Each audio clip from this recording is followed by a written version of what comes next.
Bonjour à toutes et à tous, bienvenue sur la chaîne Ronan au théâtre. Aujourd'hui on se retrouve pour un nouveau Ticket Haul. J'ai adoré faire cette vidéo la dernière fois, ça m'a plongé dans des souvenirs et j'ai eu beaucoup de chance au tirage au sort. Est-ce que ça va être pareil aujourd'hui? La boîte est là.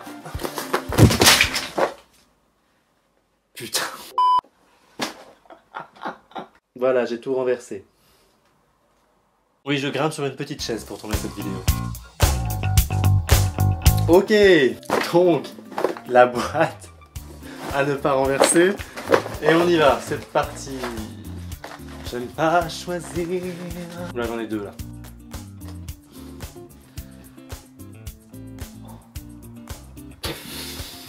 Ah. J'ai pas vu que des choses bien dans ma vie. Arsène Lupin au théâtre Michel. Cache le nom de personne qui m'avait invité. J'ai pas grand chose à dire là-dessus. Il y avait une très bonne comédienne. Je me souviens. Mais sinon, c'était quand même hyper classique. Moi, je connaissais pas Arsène Lupin. Bon, l'intrigue a un petit peu fonctionné avec moi. Mais ouais, c'était chiant. Allez, un autre. Gros billet. Ah! Le bal des vampires au théâtre Mogador. C'était bien. Mais c'était quand même pas le meilleur spectacle au théâtre Mogador. C'était... Merde, comment il s'appelle? Bon, on a parlé que de lui pendant MeToo. Roman Polanski. Hey, même pas besoin de chercher. Qui a adapté son film, hein, il l'avait déjà adapté en Allemagne. C'est un bon spectacle et c'est une belle production. Parce qu'à chaque fois à Mogador, on se fout pas de notre gueule. C'est toujours le cas avec Stage Entertainment. C'est toujours très bien produit. Et je trouve qu'ils mettent vraiment les moyens dans les productions. On était dans un équilibre entre quelque chose d'hyper sérieux et quelque chose d'hyper drôle. Là où le film était complètement parodique, la comédie musicale se voulait un peu sérieuse sur la relation amoureuse. Et ça marchait pas du tout. Et les traductions étaient très bizarres aussi. Je me souviens de... C'est quoi ces paroles déjà? En anglais. And I need you now tonight. And I need you more than ever.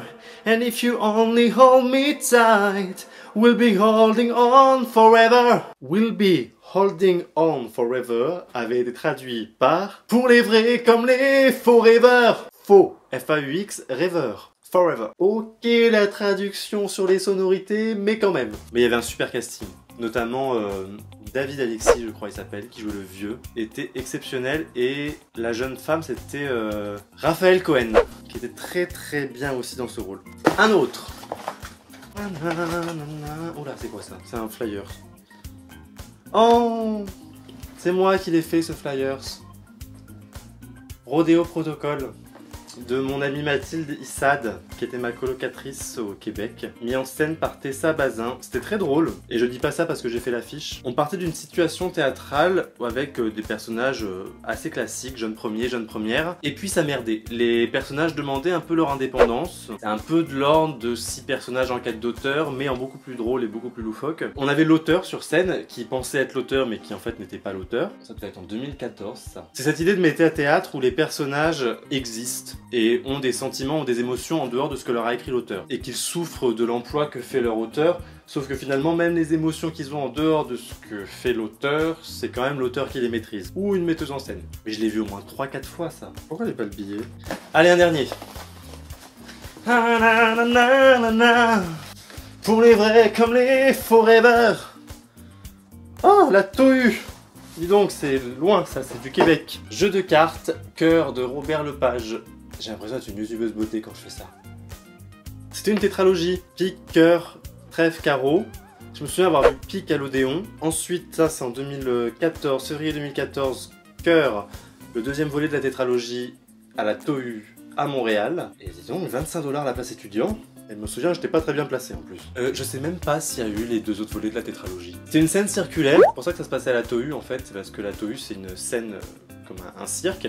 Alors c'est assez magique parce que on a une scène qui fait 1,50 m de haut, même pas, et dessous c'est la boîte à illusions. C'est-à-dire qu'il y a 1 million de décors qui sortent, ils sont 5 acteurs, actrices, et ils te font 46 personnages pendant 3 heures. Les textes de autant Pique étaient sur des questions de pouvoir et d'argent, ça se passait beaucoup à Las Vegas dans mon souvenir. Autant celui-là, c'était sur la migration, sur une histoire d'émigrés qui venaient d'Algérie, on remontait dans le passé, on allait voir la famille en Algérie, puis ensuite on était au Québec avec ce que cette tradition d'Algérie avait pu emmener. Ah oui, c'est ça, ça partait d'une histoire d'amour entre un chauffeur de taxi qui s'appelle Shafik, qui est d'origine maghrébine, Voilà, on sait pas du tout quel pays du coup. Et Judith, une professeure de cinéma à l'université Laval, native d'Ottawa. Oui voilà, et c'était avec l'histoire d'amour contemporaine qu'on faisait le lien entre deux cultures, entre deux passés, entre plusieurs générations. En fait, j'avais été déçu parce que c'était vraiment le même dispositif scénique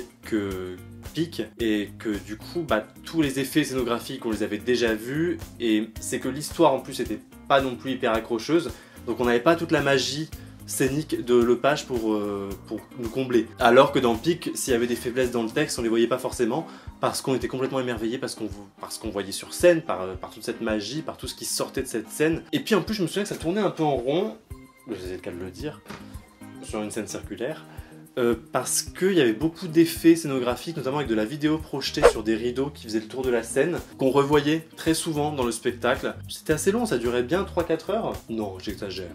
Peut-être 3 heures, 2 heures et demie.